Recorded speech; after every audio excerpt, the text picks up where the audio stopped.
अस्सलाम वालेकुम नाज़रीन, नया साल आने वाला है, नई नई चीज़ें आगे आएंगी। जैसा कि आपको मालूम है, जिस तरह हर दफ़ा नए लोग, नई चीज़ें, नया म्यूज़िक, हर नई चीज़ आगे आती है और पुरानी चीज़ पीछे रह जाती है।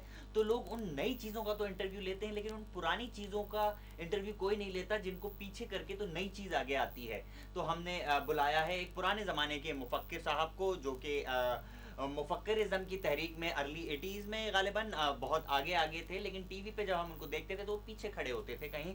तो मुफक्किर साहब, आपसे हम बातचीत का सिलसिला शुरू करते हैं। तो आप हमें ये बताएं कि जब अर्ली 30s में, जब आप मुफक्किरिज़्म की तहरीक में आप पेश पेश थे या ज़ेर थे या ज़बर ज़बर थे, तो जो कुछ भी थे आप कहीं पीछे खड़े हुए नज़र आते थे। तो अक्सर लोगों का ये ख्याल था कि आप शायद पीछे ही रहेंगे और पीछे ही कहीं दब के मर जाएंगे। लेकिन ना सिर्फ आप, बाद में लोगों ने देखा और महसूस किया कि ना सिर्फ आप आगे आए, बल्कि आप तो स्टेज पे जो वो माइक रखा हुआ था उसको तोड़ते हुए तो ऑडियंस पे कहीं गिर गए। मतलब ये तो बहुत ही आगे की चीज़ थी। तो आपने ये उस वक्त ये सोचा था जब आप पीछे खड़े थे कि ये अज़म आपको कहाँ लेके जाएगा? मतलब आप बाद में पिंडी गए, लेकिन वो अज़म तो नहीं लेके गया, वो तो आपको रेलगाड़ी लेके गई थी। तो वो अज़म आपको जहाँ लेके गया वो क्या जगह थी, और आपने वो चीज़ महसूस कर ली थी उस वक्त जब आप पीछे खड़े थे कि आपको वो अज़म वहाँ लेके जाएगा? हाँ। आपने महसूस यकीनन किया होगा, हाँ। लेकिन पहले हम देखते हैं वो सेगमेंट जिसका हम सबको इंतजार था। तो आइए चल के देखते हैं पहला सेगमेंट। नाजरीन, जालसाजी करना सभी का हक होता है, मगर जाली नोट कोई कोई बना सकता है। और अगर ऐसे में कोई जाली नोट बना ले तो उसे कौन रोक सकता है भला? जी हाँ नाजरीन, और यही नहीं, यही जाली नोट छापने वाले यही लोग वही जाली नोट कभी आपको भी थमा सकते हैं, कभी भी, कहीं भी। तो ऐसे में इंसान करे तो क्या करे बतूल? बतूल नहीं, शकीला। ऐसे में आपका साथ देता है सर कलम। जी हाँ, सर कलम एक ऐसा कलम यानी कि पेन है जो कि 1 मिनट में जाली नोट का पता लगा लेता है। और इसी खुसूसियत की वजह से हुकूमत भूटान ने इस कलम को सर का खिताब दिया है। क्यों जूलिया? जूलिया नहीं, सर कलम, मेरा मतलब है शकीला। सर कलम एक ऐसा पेन है जो किसी भी जाली नोट को 2 मिनट में भाप के आपके सामने पेश करके उसका सर कलम कर देता है। नबीला, आप इतना स्मार्ट बन रही हैं तो आप लोगों को ये बताएं कि ये प्रोडक्ट काम किस तरह करती है। नबीला नहीं, शकीला।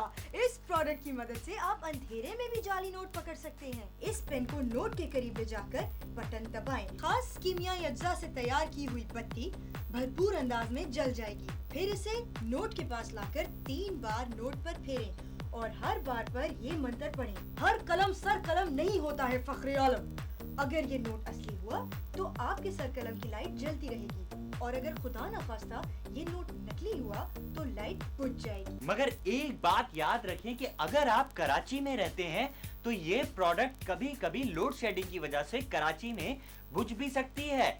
आप भी कुछ बोले ना मासूमा। मासूमा नहीं, शकीला। जी हाँ, तो चल के देखते हैं उन लोगों की राय जिन्होंने इस प्रोडक्ट को इस्तेमाल किया कि उन्होंने इसे कैसा पाया। अपुन का नाम बॉबी है और अपुन एक जाली नोट बनाने वाली फैक्ट्री में काम करता है। अपुन का धंधा ही कुछ, मतलब अपुन का काम ही कुछ ऐसा लफड़ाबाजी है, उसमें ऐसा धोखाबाजी है। अपुन का मालिक अपुन को ही चूना लगा देता है। महीने के आखिर में जब तनख्वाह देने की बारी आती है अपुन को जाली नोट देता है। लेकिन जब से सर कलम मार्केट में आया अपुन की लाइफ एकदम सेट हो गई है। अपुन फौरन चेक कर लेते हैं कि असली नोट है कि नकली नोट। अपुन जाली नोट अपने मालिक के मुंह में मारता है। आई लव अपुन का पाकिस्तान, आई लव अपुन सर कलम। मेरा नाम गुड्डू है। देखने में मैं एक छोटा सा बच्चा हूँ, लेकिन मैं बहुत ज़हीन हूँ।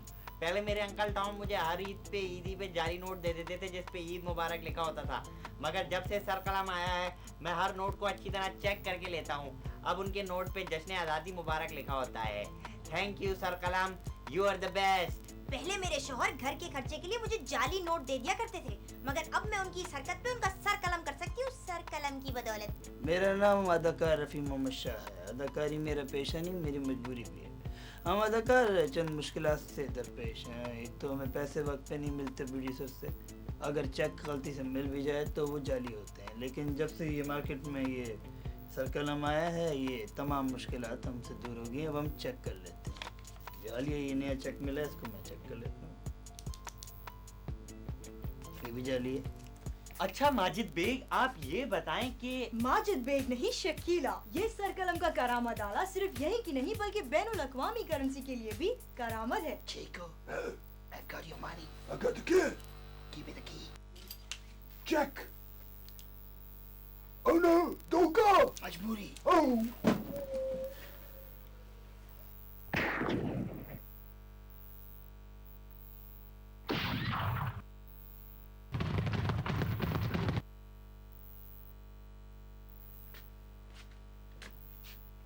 इतने सारे पैसे, बहन की शादी करूंगा। इस कलम से जाली नोट तो पकड़े जा ही सकते हैं, इसके अलावा भी इस कलम के बहुत से फायदे हैं। शादियों में लाइट्स के तौर पे भी लगाया जा सकता है इस कलम को। बालों में लाइटों वाले क्लिप के तौर पे भी इस्तेमाल कर सकते हैं इसको। इससे कान भी साफ किए जा सकते हैं और सबसे अहम, शलवार में अंधेरे में भी नाड़ा डाला जा सकता है इस कलम के जरिए। वाओ, किस कदर फायदे हैं इस 2 टके के पेन के। 2 टके पे याद आया कि आप इस कलम की कीमत तो बता दें रहीम। रहीम नहीं, शकीला। नाज़रीन, पहले इस प्रोडक्ट की कीमत थी 2 रुपए 8 आने, मगर अब आपकी बढ़ती हुई डिमांड को देख के हमने इस प्रोडक्ट की कीमत कर दी है 675 रुपए 12 आने। 675 रुपए 12 आने की इस पुरकशिश कीमत में हम आपको इस कलम के साथ दे रहे हैं एक मकनातीस, जिसकी कशिश इस पुरकशिश कीमत की कशिश से भी ज्यादा है। जल्दी कीजिए, कहीं हमारा सारा स्टॉक गोदाम में पड़े पड़े खराब ना हो जाए। खुदा हाफिज।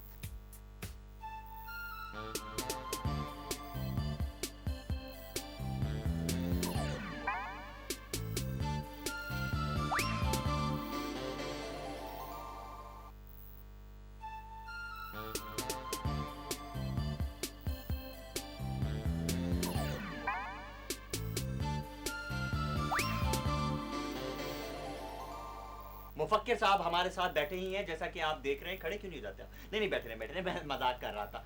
तो मुफक्किर लोगों का फायदा ये होता है कि मुल्क का सरमाया होते हैं मुफक्किरीन। उनकी इंपॉर्टेंस ये होती है कि उनसे बात की जाए, उनके ख्यालात कुछ अपने दिमाग में डाले जाएं और अपने कुछ सवालात उनसे किए जाएं। तो ये हमारा मकसद होता है और ये मकसद होना चाहिए। तो इसी तरह हम भी मुफक्किर साहब जहाँ बैठे हैं तो उनसे ज़ाहिर है कुछ ना कुछ तो हम मुस्तफ़ीद होंगे, उनकी मालूमात से, उनकी ज़िंदगी की सारी नॉलेज से, जो उन्होंने कमाया, जो कि उनका सरमाया है, जो कि उनकी पॉपुलैरिटी बनी, उस सरमाए से का हुसूल जो है वो हमारे लिए भी ज़रूरी है और आपके लिए भी। तो आइए चल के पूछते हैं मुफक्किर साहब से कि इतना जो इल्म का दरिया है, ये जो एक समंदर है, एक गहराई है आपके अंदर, तो वो गहराई जो है वो कितनी डीप है इंचेस में, अगर आप बताएं। नहीं, डीप मैं इंचेस में पूछ रहा हूँ, ये नहीं कि आपकी बात की कोई गहराई आप कर दें, इंचेस में बताएं। हाँ, बालिश में दो बालिश थी, 3 बालिश के करीब है तकरीबन। तो आइए चल के देखते हैं अपना नेक्स्ट सेगमेंट। तब तक हम जरा गिनते हैं कि कितनी गहराई है इनकी बातों में। आज हैप्पी न्यू ईयर है, हर कोई खुशियां मना रहा है, हर कोई पार्टी में जा रहा है। पार्टी में सालों तुम जी, हाँ आप पार्टी में जा रहे हैं। ये डीप यार, शर्म करें यार, आप किस किस्म की बातें करते हैं? मैं आपको पार्टी में जाने वाला नजर आता हूँ? मेरे घर पे बीवी बच्चे मेरा वेट कर रहे हैं और आप इस तरह की बातें कर रहे हैं यार। अजीब आदमी है यार आप। यो कमिंग मैन, यो।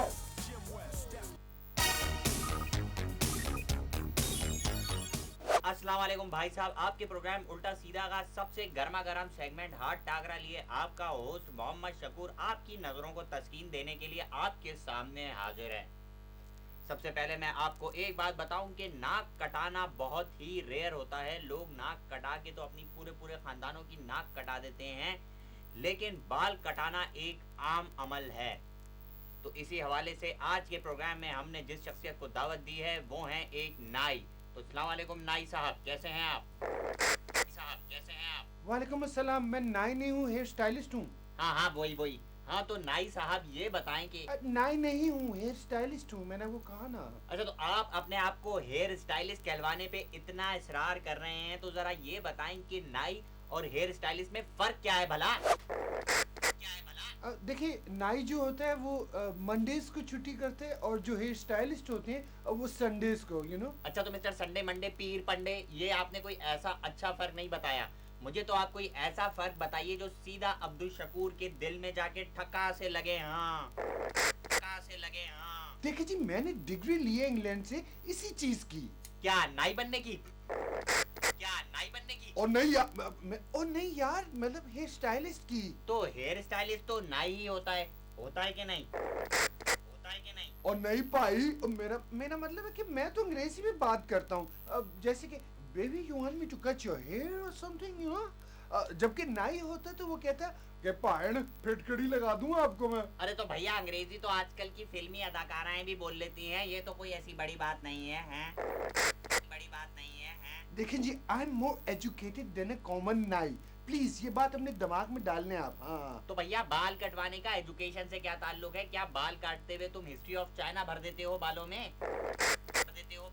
और यार भाई मैंने बता दिया मैं नाई नहीं हूँ। नाई नाई नाई, तू नाई है और नाई रहेगा, नाई नाई नाई नाई नाई। और नाई नहीं हूँ यार मैं कितनी देर बाद। यार अभी इसे चींटी की तरह मसल देता हूँ। तूने यार किसको कहा? किसको कहा? और तू भी तो मुझे नाई कह रहा है इतनी देर से यार। तू अब मुझसे तू से बात करेगा? दफा हो जा यहाँ से, भाग। मैं भी मर नहीं रहा तुम्हें इंटरव्यू देने के लिए, मेरा भी इंटरव्यू मसाज में छपेगा इस इतवार को, पढ़ लेना।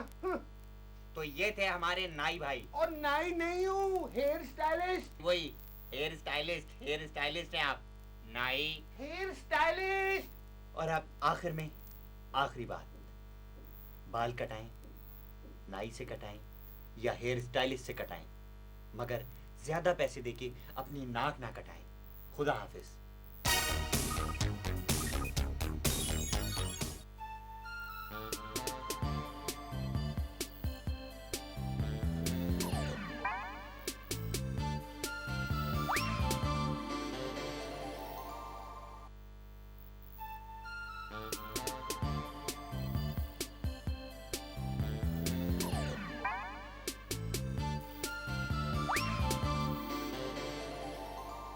तो हम बात कर रहे थे कि मुफक्किरों की सोच में किस कदर गहराई होती है कि आम आदमी उस सोच में नहीं पहुंच पाता। तो मुफक्किर साहब आप ये बताएं कि हम लोगों ने ये भी सुना है कि आप चीजों को उस तरह नहीं देखते जिस तरह एक आम आदमी देखता है, ये बात तो सही है। तो आप ये बताएं कि आम आदमी को तो ये तबला नजर आ रहा है, आपको ये क्या नजर आ रहा है? चिमगादड़, साड़ी, सीढ़ी नजर आ रही है आपको? और देखा किस कदर गहरी बात की है मुफक्किर साहब ने कि ये जो तबला है ये मौसीकी करने वाले लोगों के लिए एक सीढ़ी है तरक्की की राह में गामजन। बहुत ही खूबसूरत बात की है मुफक्किर साहिबान। यही तो बात है जिसकी वजह से हम लोग आपको अपना सरमाया समझते हैं, आपको यहाँ बुलाते हैं, आपसे बातचीत करते हैं और आपके ख्यालात को अपने जहन में बिठा लेते हैं। तो आइए चल के देखते हैं हमारा नेक्स्ट सेगमेंट। जब तक हम और बातचीत करेंगे अपने मुफक्किर साहब से, तो चल के देखते हैं हमारा नया सेगमेंट। हैप्पी न्यू ईयर का समय है, लोग पार्टी से वापस आ रहे हैं, हम लोगों को रोक रोक के पूछेंगे कि उनकी पार्टी कैसी रही। आपकी पार्टी कैसी रही? हमारी पार्टी तो टूट गई यार। क्या मतलब है आपका? हमारे जितने साइड पे लोग थे सब ने हमें वोट नहीं दिया, हमारे साथ धोखा हुआ है। इलेक्शन दोबारा होना चाहिए। हमारी पार्टी के साथ ज्यादती हुई है, हमें इस तरह की पार्टी कबूल नहीं है।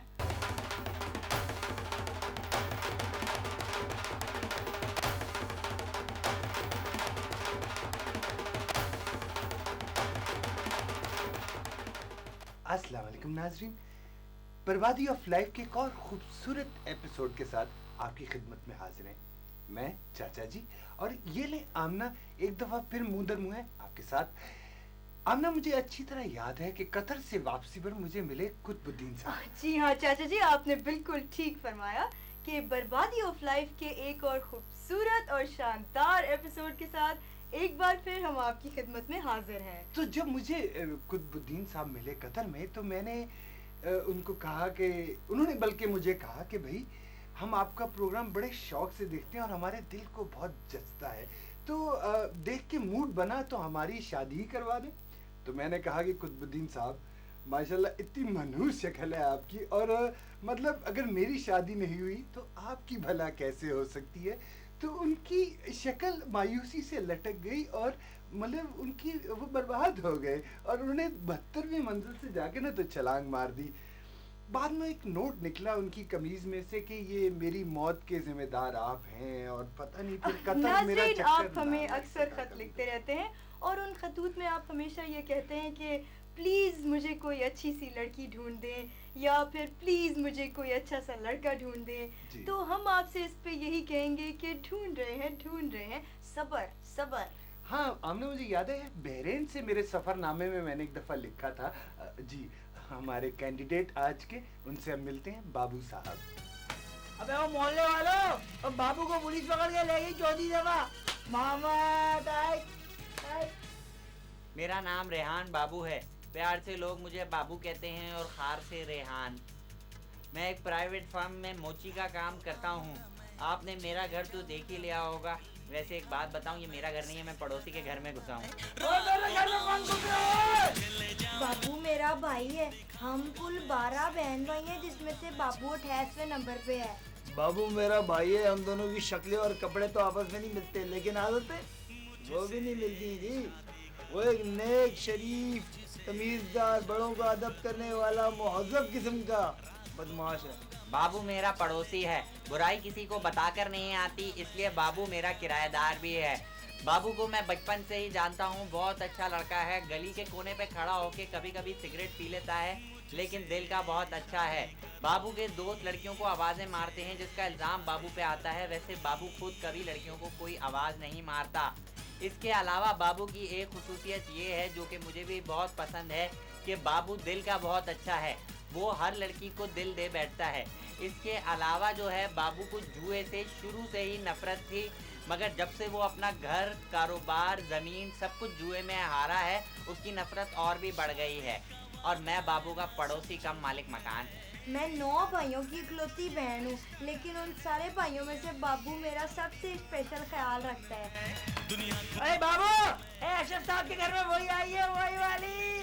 मामा आजा आजा, तू मिस करी हो, मैं तो जा रही हूँ। दिल का बड़ा ही अच्छा है, लेकिन उसका एक गुर्दा थोड़ा काम नहीं करता। अब मामा बाबू का बर्थडे हो गया, बच्ची के चक्कर में मामा जल्दी आ जा, मक्सी पूरी होती। आया आया। मुझ में एक दो खामियां भी हैं। एक तो मैं अपने जूते अपनी घर की गैलरी से नीचे फेंक देता हूँ, और दूसरा मैं गुस्से का थोड़ा तेज हूँ। अबे मेरा गुटखा किसने खाया है? मैंने बाबू।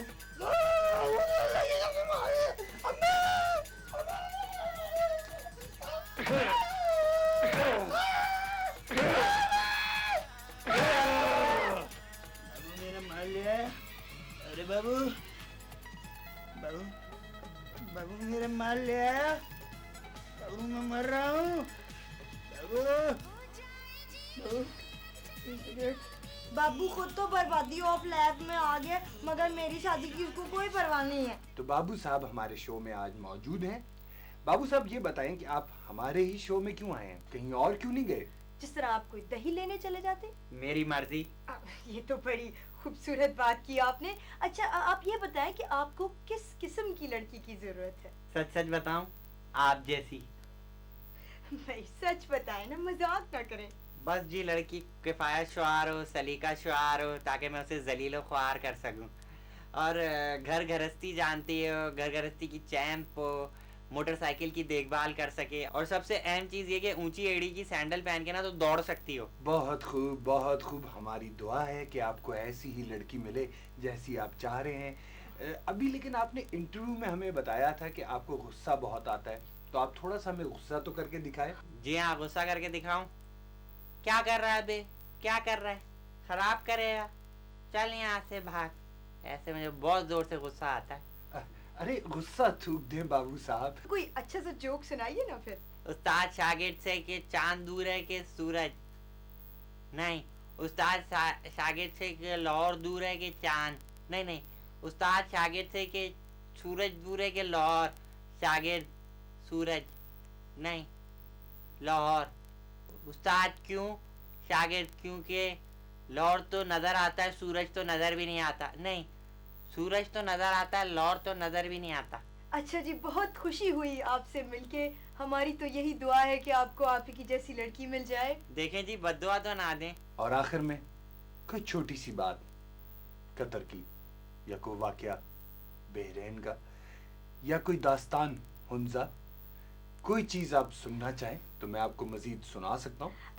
इनका मतलब है कि आप अगर नाज़रीन से कुछ कहना चाहें तो ये मौका आपके लिए है कि आप कहिए।